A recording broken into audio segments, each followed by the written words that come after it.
सभी भक्तजनों का दुर्गा सप्तशती के 5वें अध्याय में स्वागत है। आज हम इस अध्याय में देवताओं द्वारा देवी की स्तुति, चंडमुंड के मुख से अंबिका के रूप की प्रशंसा सुनकर शुंभ का उनके पास दूत भेजना और दूत का निराश लौटना। तो आइए 5वें अध्याय में प्रवेश करते हैं। इस उत्तर चरित्र के रुद्र ऋषि हैं, महासरस्वती देवता हैं, अनुष्टुप छंद है, भीमा शक्ति है, भ्रामरी बीज है, सूर्य तत्व है और सामवेद स्वरूप है। महासरस्वती की प्रसन्नता के लिए उत्तर चरित्र के पाठ में इसका विनियोग किया जाता है, जो अपने कर कमलों में घंटा, शूल, हल, शंख, मूसल, चक्र, धनुष और बाण धारण करती हैं। शरद ऋतु के शोभा संपन्न चंद्रमा के समान जिनकी मनोहर कांति है, जो तीनों लोकों की आधारभूता और शुंभ आदि दैत्यों का नाश करने वाली हैं, तथा गौरी के शरीर से जिनका प्राकट्य हुआ है, उन महासरस्वती देवी का मैं निरंतर भजन करता हूँ। ऋषि कहते हैं, पूर्व काल में शुंभ और निशुंभ नामक असुरों ने अपने बल के घमंड में आकर शचीपति इंद्र के हाथ से तीनों लोकों का राज्य और यज्ञ भाग छीन लिए। वे ही दोनों सूर्य, चंद्रमा, कुबेर, यम और वरुण के अधिकार का भी उपयोग करने लगे। वायु और अग्नि का कार्य भी वे ही करने लगे। उन दोनों ने सब देवताओं को अपमानित, राजभ्रष्ट, पराजित तथा अधिकारहीन करके स्वर्ग से निकाल दिया। उन दोनों महान असुरों से तिरस्कृत देवताओं ने अपराजिता देवी का स्मरण किया और सोचा, जगदम्बा ने हम लोगों को वर दिया था कि आपत्ति काल में स्मरण करने पर मैं तुम्हारी सब आपत्तियों का तत्काल नाश कर दूंगी। यह विचार कर देवता गिरिराज हिमालय पर गए और वहां भगवती विष्णु माया की स्तुति करने लगे। देवता बोले, देवी को नमस्कार है, महादेवी शिवा को सर्वदा नमस्कार है, प्रकृति एवं भद्रा को प्रणाम है।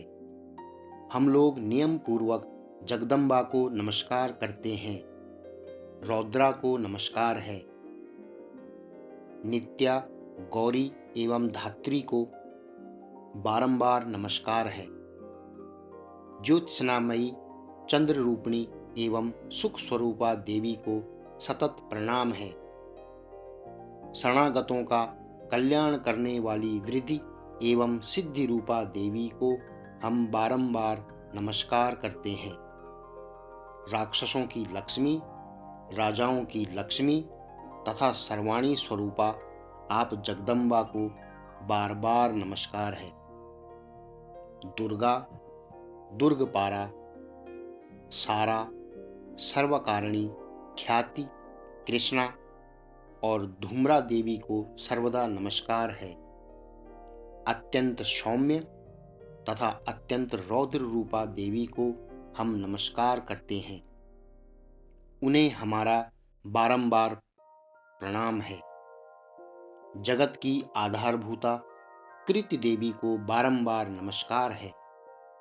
जो देवी सब प्राणियों में विष्णु माया के नाम से कही जाती हैं, उनको नमस्कार, उनको नमस्कार, उनको बारंबार नमस्कार है। जो देवी सब प्राणियों में चेतना कहलाती हैं, उनको नमस्कार, उनको नमस्कार, उनको बारंबार नमस्कार है। जो देवी सब प्राणियों में बुद्धि रूप से स्थित हैं, उनको नमस्कार, उनको नमस्कार, उनको बारंबार नमस्कार है।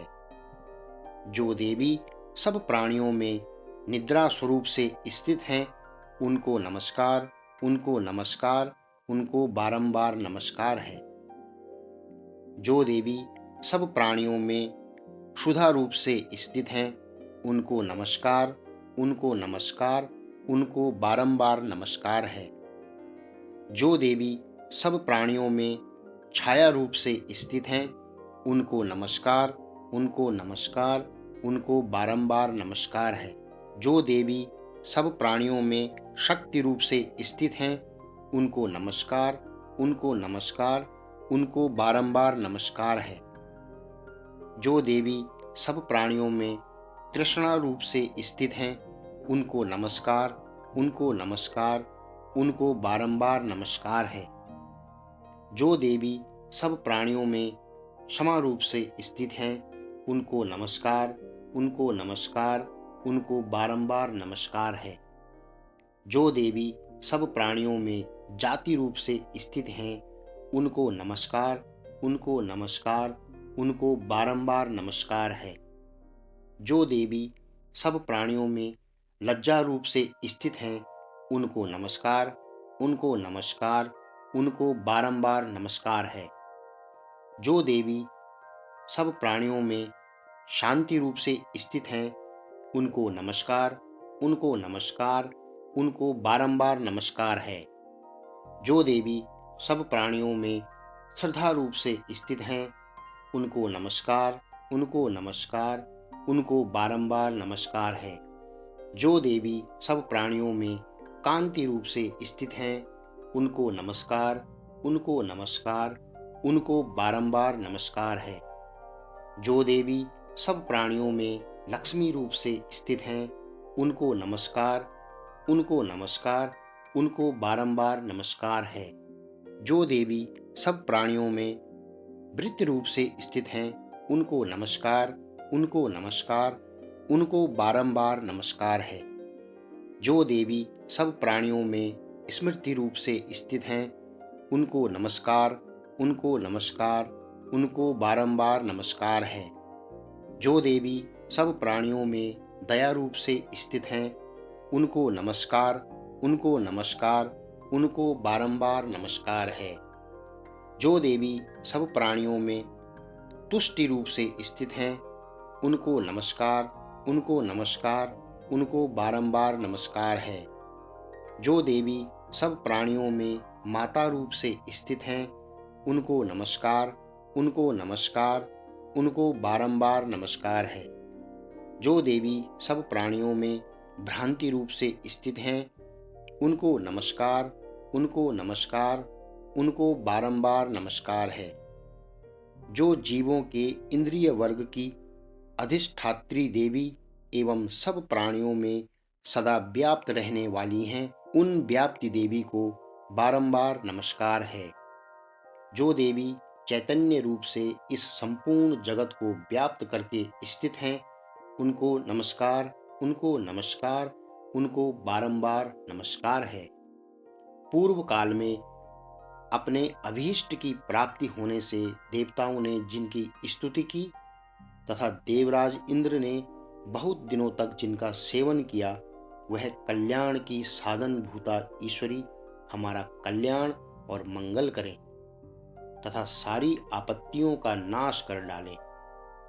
उदंड दैत्यों से सताए हुए हम सभी देवता जिन परमेश्वरी को इस समय नमस्कार करते हैं तथा जो भक्ति से विनम्र पुरुषों द्वारा स्मरण की जाने पर तत्काल ही संपूर्ण विपत्तियों का नाश कर देती हैं, वे जगदम्बा हमारा संकट दूर करें।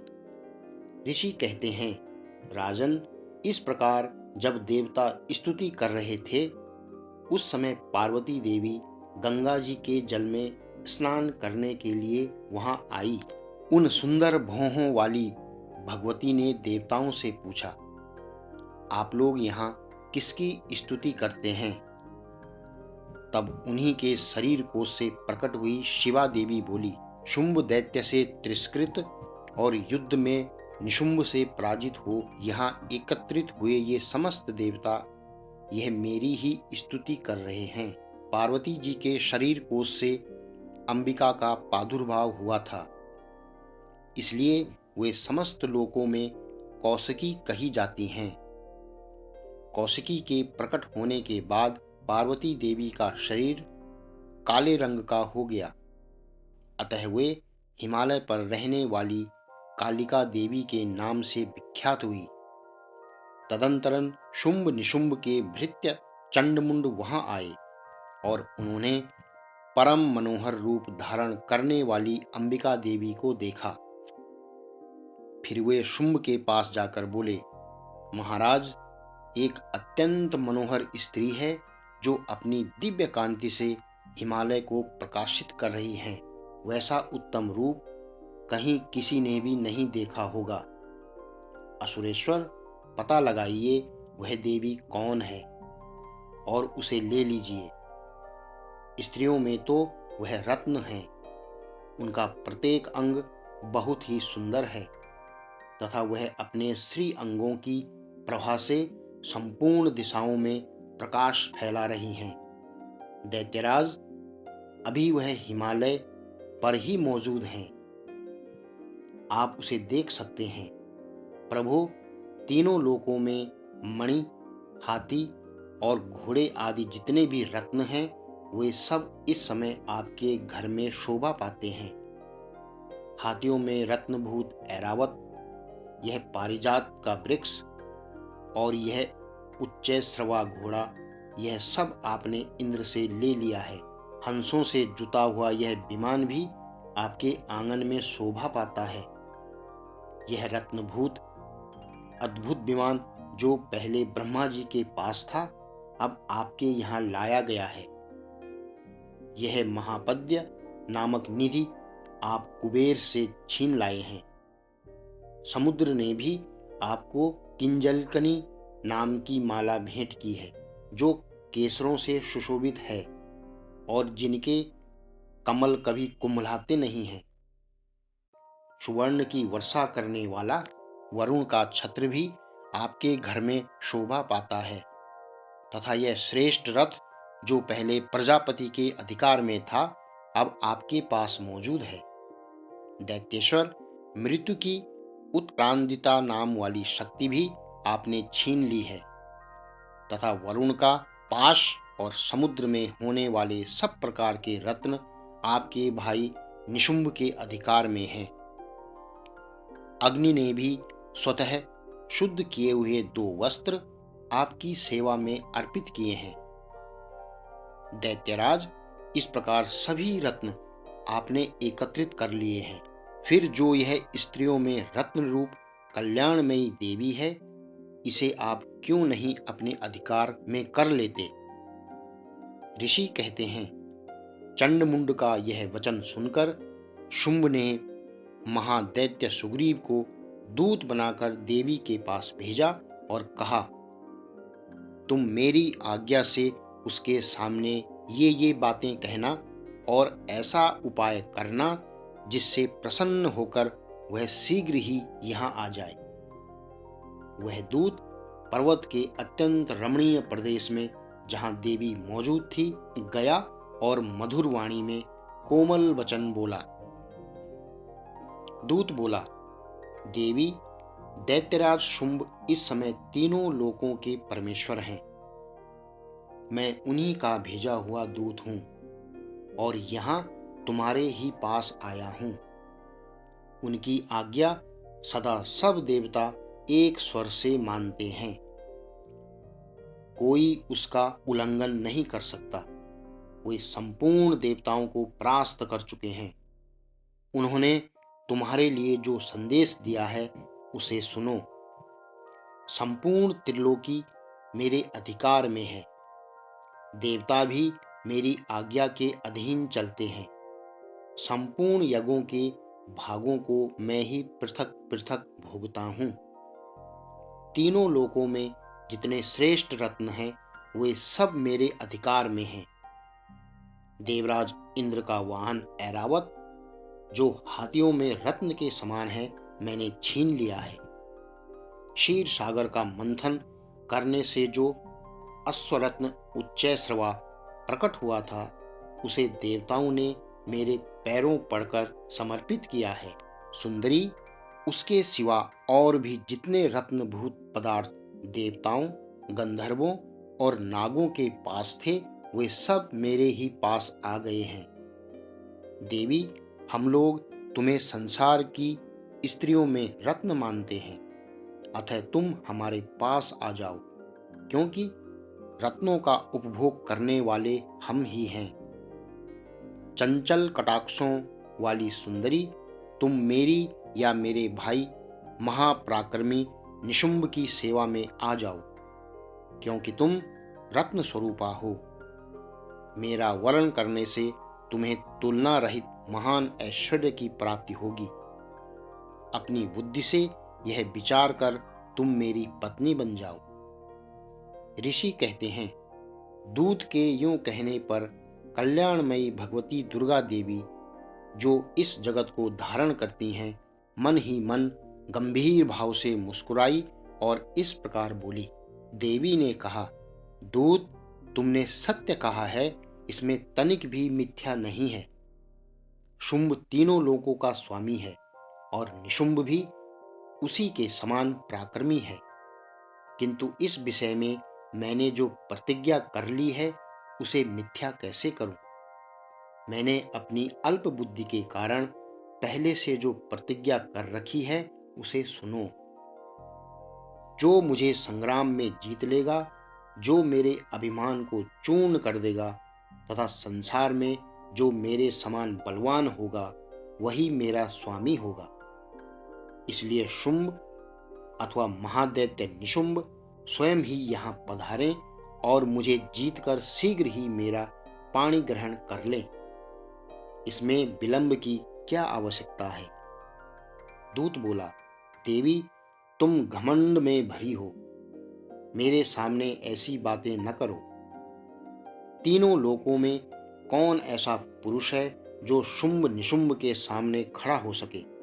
देवी, अन्य दैत्यों के सामने भी सारे देवता युद्ध में नहीं ठहर सकते, फिर तुम अकेली स्त्री होकर कैसे ठहर सकती हो? जिन शुंभ आदि दैत्यों के सामने इंद्र आदि सब देवता भी युद्ध में खड़े नहीं हुए, उनके सामने तुम स्त्री होकर कैसे जाओगी? इसलिए तुम मेरे ही कहने से शुंभ निशुंभ के पास चली जाओ। ऐसा करने से तुम्हारे गौरव की रक्षा होगी, अन्यथा जब वे केश पकड़कर घसीटेंगे तब तुम्हें अपनी प्रतिष्ठा खोकर जाना पड़ेगा। देवी ने कहा, तुम्हारा कहना ठीक है, शुंभ बलवान है और निशुंभ भी बड़े पराक्रमी हैं, किंतु क्या करूं? मैंने पहले बिना सोचे समझे प्रतिज्ञा कर ली है, अतः अब तुम जाओ। मैंने तुमसे जो कुछ कहा है वह सब दैत्यराज से आदर पूर्वक कहना, फिर जो वे उचित जान पड़े करें। इस प्रकार श्री मार्कंडेय पुराण में सावर्णिक मनवंतर की कथा के अंतर्गत देवी महात्म्य में देवी दूत संवाद नामक 5वां अध्याय पूरा हुआ।